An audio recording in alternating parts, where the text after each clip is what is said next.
Yeah, straight up, we're just back in the studio, which is great. Way ahead of time. I mean, we are now a week off. Like a week ago, we had the surgery on our hip. And I'm now at least a month ahead of what I assumed our schedule would be to getting back out, getting you back into the studio. I mean, we had a friend over here on Friday helping us clean up and at least make it so I wouldn't be tripping all over everything. It was a hazard kind of stuff. So thank you, Christine, for coming over and helping out.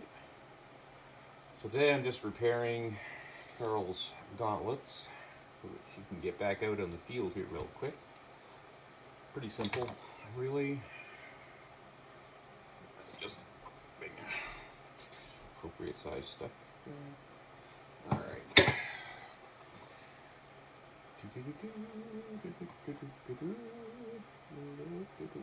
That's all as a matter of remembering, right? Which way things go here. Okay, here we are. Make sure we do this right so we have the right size hole.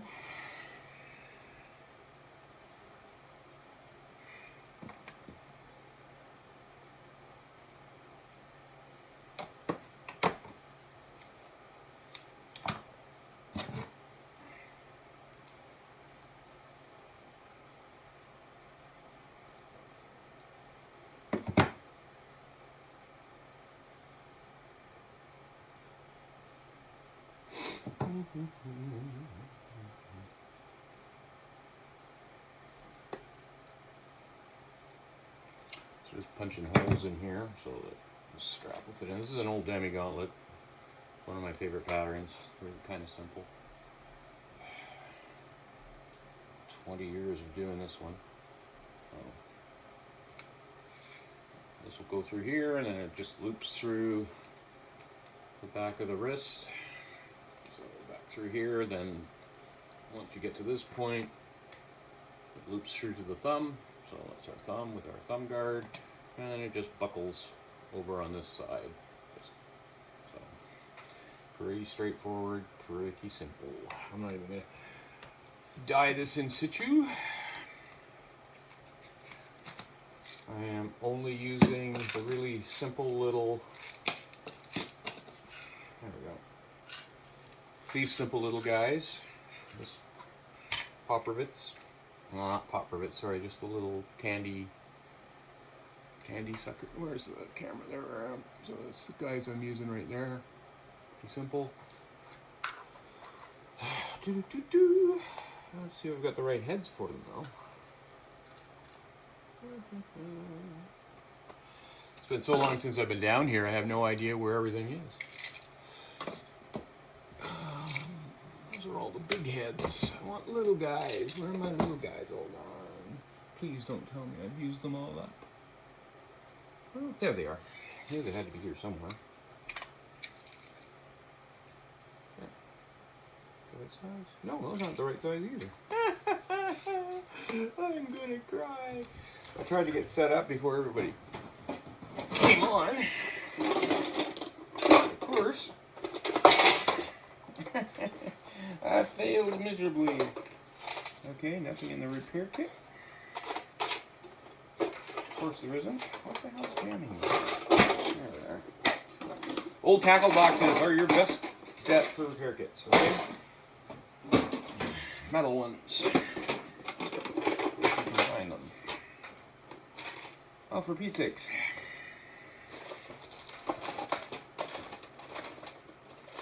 You know, I swear, every time I go out into town, here they are. I knew they had to be around here somewhere. I try to pick up a peg, or if somebody's going into town, and every time I try, remember to order something from town, I try to remember, the whole thing of remember to pick up extra whenever you go in. Want to make me happy?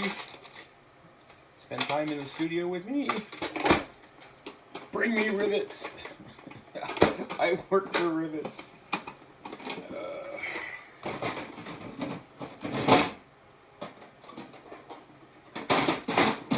All right. Okay. Just because those are the right ones. Refill the tin. I'm gonna try to. Oh, look at this! Oh my gods! Oops. They put them in separate packages. Look. The male bits in one, the female bits in the other. They're wearing protection. I guess I need little tins now for them. All right, fine. All right, that's cool. That's more than I expected. So normally I'm sorting them all out. Thank you, Tandies. Give you a shout out. Garbage, garbage, garbage. All right, that's one. Now, did I actually have...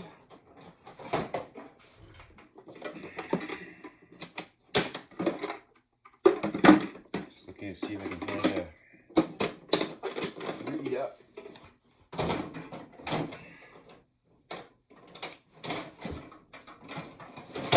So yeah, the hip is feeling great. I've actually, within 24 hours, was at practice. There's one.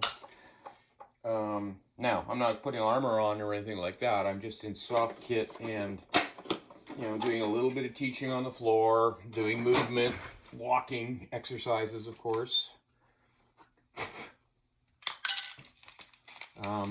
But the hip is fully load bearing. That's the one thing the surgeon told me, is just treat it normally, within reason, of course. Gone are the days where you have to worry about, you know, it popping back out or the stitches bursting open. In fact, the only thing I'm really concerned about is making sure I don't, you know, inadvertently pop open the incision or something. But they've got this wonderful new, I mean, you can see the incision, but it's like they've got this mesh that goes over top and just lays against the, you know, it sticks to the skin.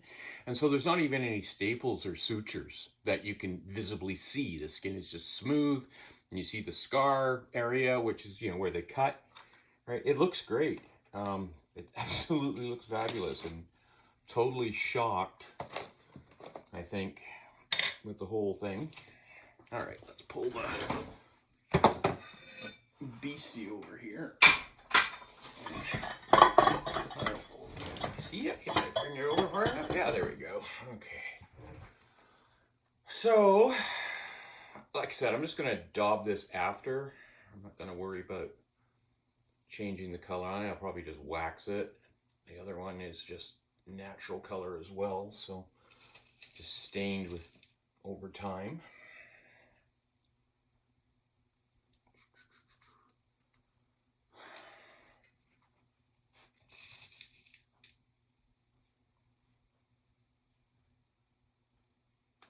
One thing I was really kind of not really grumpy about or anything, but just I was out for the first couple of walks over last week and this week, and like the strength is all there, everything is fine. It's like full range of motion, don't even need a cane to walk, nothing. But what I did find was I have absolutely no cardio. None. It is gone. So it's going to be lots of work on the bike when I get back up on riding. And I think also, you know, I'm working in the gym and that. When I get back into the gym, that's another thing. I'll be working on the benches, and not benches, on the rowing machines and that, trying to build my cardio back up. Big one, of course, for fighting is burst cardio. So, okay, so we have the strap back on. Just run it through the slots on the wrist. Like I said, this one's really old and beat up, but you know, it does the job. So let's make sure it gets in here. Now, whenever you're making straps, make sure that their thickness is appropriate for the job that they're doing and for the buckles that you're using. A lot of people make this, same mistake over and over again, which is, they use whatever leather they have. They'll use like a 6-ounce leather to make straps out of, and unfortunately, it's just too thick, right? It's not appropriate for the job that you want it to do. I constantly have armor come in here with straps that are just massively thick. They don't fit the buckles that they're on. Okay, so here's the thumb, basic thumb. On this hand, it's just fitting like so on the demi. You see, it's still got thumb protection, right? Now is this one? Yeah, so it's here. So again, so now what happens is I've got 2 slots cut, right, in the appropriate spots. One that basically attaches it to the back of the demi, and the other one loops underneath, and that's the one that comes up and across the palm, but in a way that doesn't get in the way of the grip of your sword.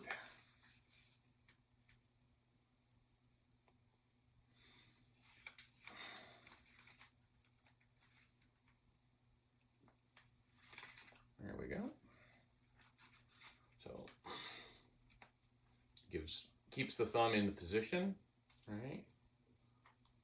Yeah, this is actually her shield hand, so that's why the extra thumb guard. Normally this would stop right over the knuckle so that it would fit inside of her demi properly, but it allows a decent range of movement and still gives a reasonable amount of protection. Now, some people, I recommend, if you take smacks on your hand at a regular basis, this is in the elbow liner, but you can see this is just see if I can get it out here. I'll do it. I got to repair this anyway. I'll just recommend take some felt and make yourself a little sock or something that fits in, a little pad that goes in over them, rides in over here, and you can either glue it in, or some people, what they'll do is a little bit of Velcro there and then a little bit of Velcro on the back of the pad so they can take the pad out and clean it if they want, right? But that gives you that little bit of extra cushion over the hand. A little bit thicker on the thumbs. I also make these, or have made these, in steel or other metals and stuff. I mean, just because this one's leather, it works just as well in metal mediums. Okay, so now I'm just going to punch some holes in there. Unfortunately, I don't have her previous one, or the end with the holes in it, because she tossed it out. She lost it on the fighting field, so just gonna make sure it goes in there appropriately. Loop up, snugs in. Okay, I'm just gonna grab my pencil, or a pencil. Makes a break for it.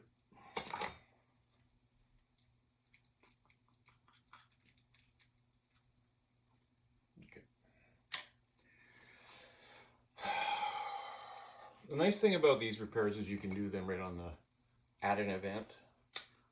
Again, that's one of the things I like to try to do with any armor that I make for people who are participating in SCA style, which is more combat oriented, not necessarily authenticity. Where with authenticity, again, their gear was still set up in a way that made it rapidly repairable.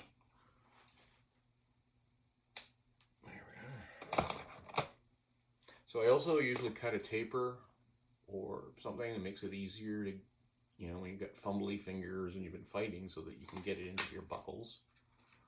Right.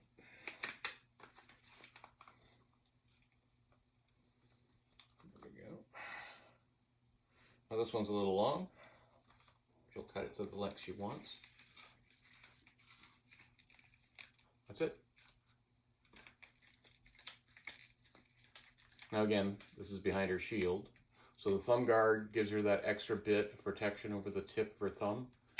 So just in case there's a shield edge or something else gets in behind the shield, or even, when you got your shield up behind your head, right, and you smash right into the side of your head. It's nice to have something there.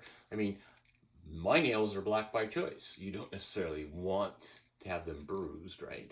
So, okay, so that one's fixed. Now, what we got here is her elbow. And the elbow's the same thing. She just blew out the strap. Now, this one's a little different in that it was the buckle that blew out, not the other, which is nice because the strapping I use on these guys, let's see if I can get it out here so you can see. So I'll show you that in a minute. I don't know if you can see it. Yeah, you can. So if you look inside, these are the straps I normally use for elbows. It's a Y shape, right? So that when it's, you know, when I'm putting it on the elbow, which one is this now? I'm not even sure if this is a right or left. I'll just use it this way.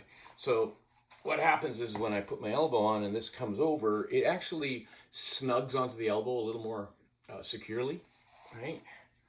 So, and isn't bucking back and forth. The pressure on the holding the elbow in place is in two spots. So, but anyway, with this guy, I'm going to chop this guy out. Again, it's a slotted strap.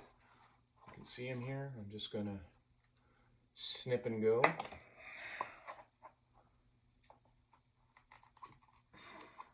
Oh, I can use a smaller set of scissors. So, I have a lot of different scissors in here, but these are old tin snips. They work great for cutting leather. Okay, so, you know, and it's normally I find they're about half the price of what you would pay if you went into the leather shop and bought the fancy dancy leather snips. They're the exact same thing, right? There's really no difference in them. They're put together the same way. They're usually drop forged, and they will cut a very thick chunk of leather. So they also hold their edges forever. All right, put that in there, pop that out, so, and keep that handy. Now, the other thing I mentioned earlier was the padding, okay? So, elbows, again, this is a pretty honky chunk. This was built years ago, and I believe it was a Rolf Longbow set pattern. It was done for Duke Skeggy. Skeggy? No. Yeah, these were Skeggies. Yeah, these were Skeggies, which are now being used by Wolfwind. So they continue to see great service, and I mean, it is an incredibly durable and tough pattern. Okay, but you don't see any padding inside of them. Now, I would probably use them without padding. That's just me, mainly because they are so thick. But if you want, this is something Wolfwind started doing. And I love it, right? These are just little quilted elbow pads.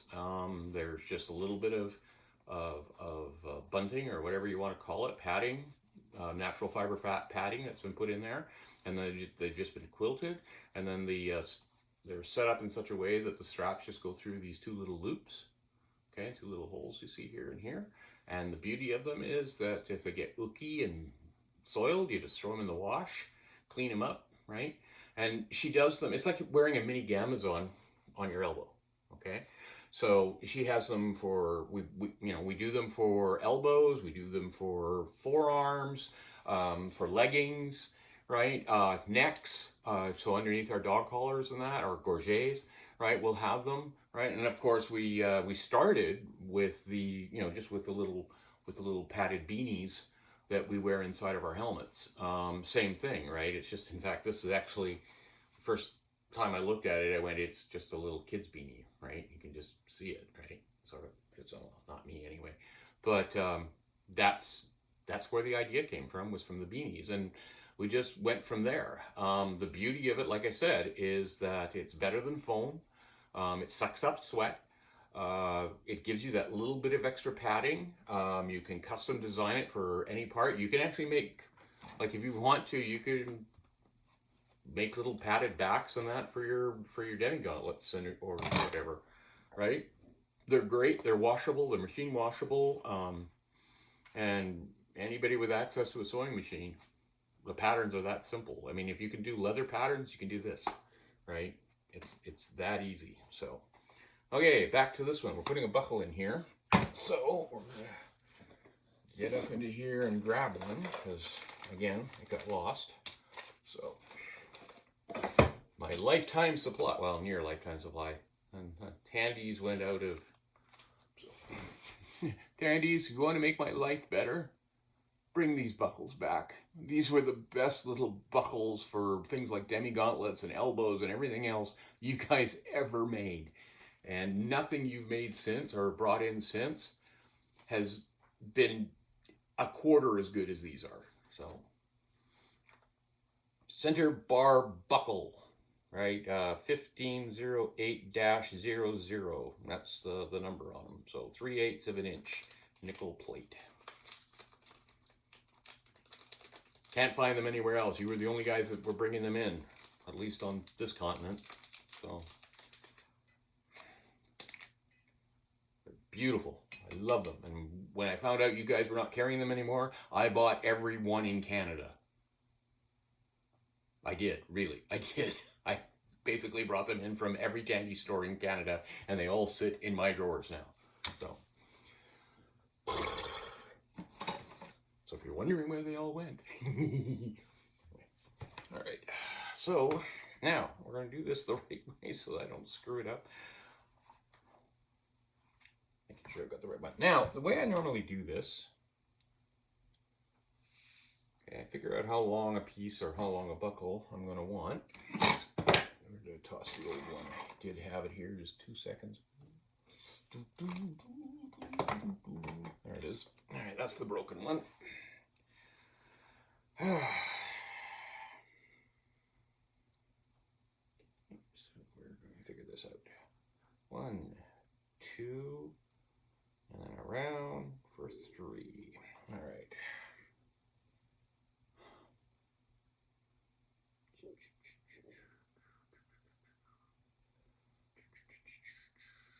I'm going to show you a little trick here I do in a second.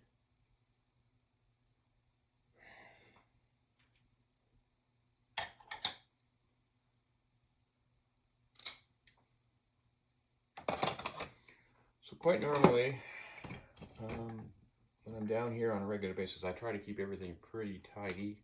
Sometimes that doesn't work out as well, but so the way this guy is going to work, he's going to be looped down and through here so that on the outside,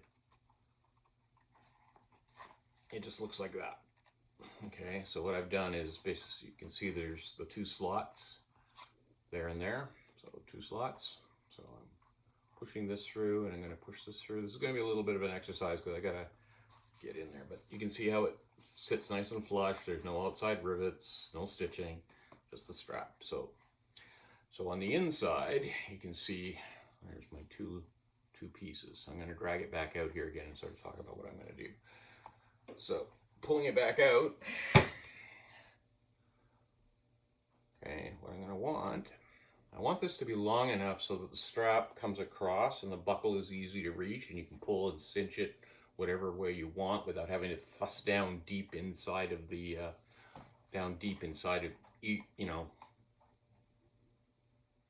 inside of your elbow, trying to get at your buckles when you've got gloves on or whatever. Right? It's frustrating as hell. So you want to try to make this as simple as and as quick as possible to armor up. So what I'm going to do with the holes is I'm going to, one side is cut a little longer than the other. Figure this out. And I'm going to loop it back over itself like so. Now you can see there's a bit of leather in the middle, right? See that piece? I'm going to fold that back over top like so. So that's where I'm now going to punch a slot right there. And I don't really need to bang a slot through this. Like I would with, say, a bigger buckle. I'm just going to use a hole that's big enough so that the keeper tongue on the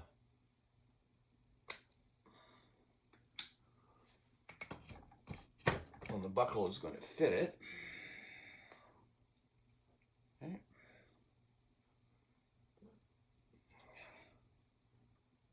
Make sure I've got my buckle facing the right way so that it's gripping properly. Punch that through like so. Go put that through like that. Alrighty. So that and that and that. Now what I'm going to do, so here's my buckle. The tongue of the buckle is popped up through that little hole, and then of course I've got that traditional thing. Now a lot of people, what they do is they would rivet that right like so. I'm not going to do that. Instead, what I'm going to do is I'm going to lay that piece of leather down so it's just like that on the buckle. You can see where the tongue sort of grooves around there, and it's going to rest right up against there, and that's going to hold my buckle nice and snug. So that's where I'm going to put the hole for my rivet. All right, so I'm going to do that right now. Mark can go, so I'm going to use my smaller. Get down low enough here so I can get my rivet in without messing it up. Just make sure I'm all the way through. Yeah, all the way through. Now again, I'm using the smallest little rivets I've got, so I'm just going to come down a size or 3.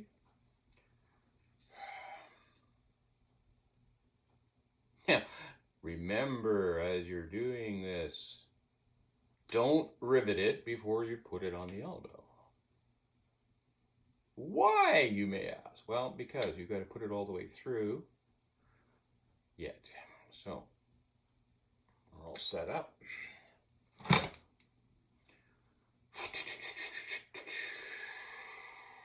So the short little one goes on the outside, that goes like that. So we're going to take our elbow now, and working from the inside, and we're going to work the top slot.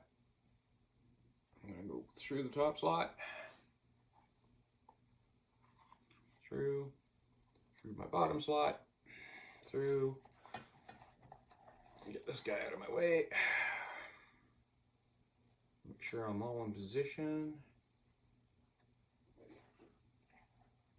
So there you can, let's see if I can do this in a way that you can see. So there's where my buckle is. You can see how it's looped through side of the beastie.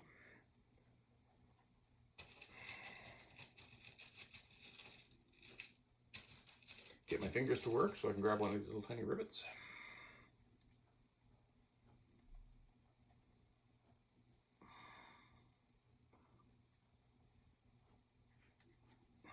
Come on, on you go. There you go. And you don't want to make your rivet holes so big that it's just, the rivet is in there real sloppy. You also don't want to make it so small that you're fighting to get it on. So.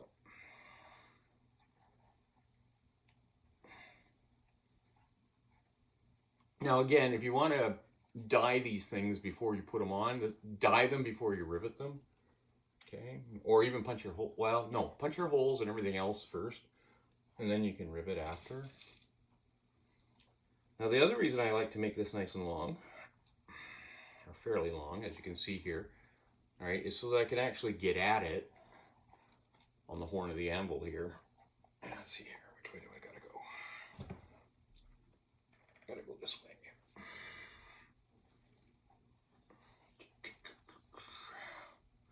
So this is probably not the best viewing for you guys, unfortunately, but I need to do this right. So I got my set in place, put that in place.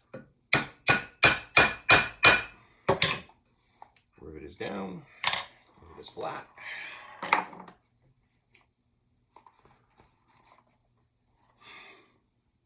You can see that it's in there, nice and tight. Put Carol's padding back in. So again, like I said, these go on the, just like this, real simple. That one goes to that side, then the buckle goes through on the other side. There you go.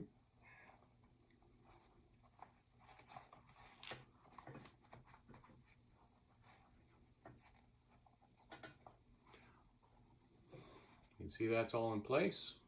See the padding's in place. Right? It stays nice and clean. And there you go.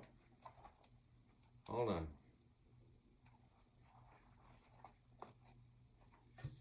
All I gotta do now is lace that back onto her arm, her forearm, which I think is upstairs. Yeah, and we're finished. So that's it for that for today. Armor repair 101.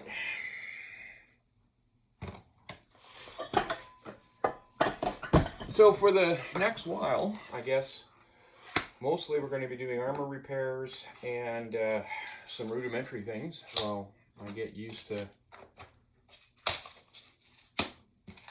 the new hip.